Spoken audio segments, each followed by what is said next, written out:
My name is Jen Flannigan, and I am a Bringing the Lessons Home ambassador at the United States Holocaust Museum. I first entered the program in 2012 and have remained very involved with the museum ever since. This photo is a photo of corpses at the Oordorf concentration camp post-liberation.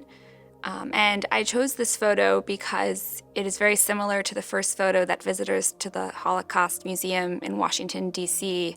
see when they enter the permanent exhibit. In 1944 and 1945, as United States and Soviet troops began to move further into Nazi-occupied territory, they began to come across concentration camps. And Oordorf concentration camp was the very first one that United States troops found.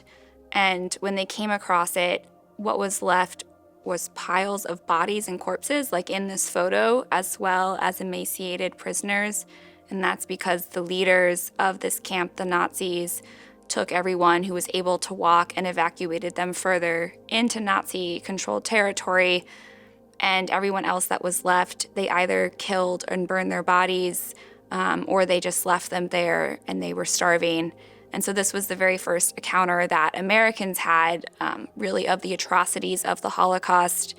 And as you approach the exhibit, which goes further on into chronological order of the Nazis' rise to power, this is the very first photo you see. And in the elevator, you hear a recording of some of the liberators who came across this camp.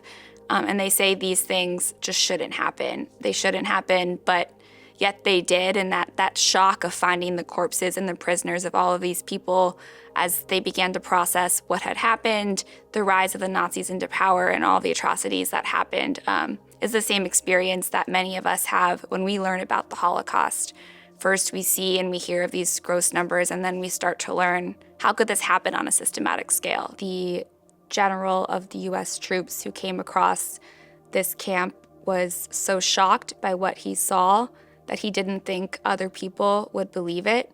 So he had the leaders of other American soldiers, as well as local press, come and take photos and walk through this camp so that there would be a first-hand witnessed account and testament to what had happened, and that in a world when you can say many narratives or there might be fake news, that there's actual documentation and testament to what happened because it was so unbelievable.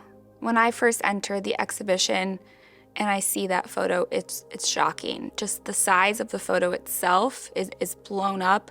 It's in black and white, but it's a ginormous photo, and you're facing just one-on-one. It's just you and this photo and myself and many of my group members.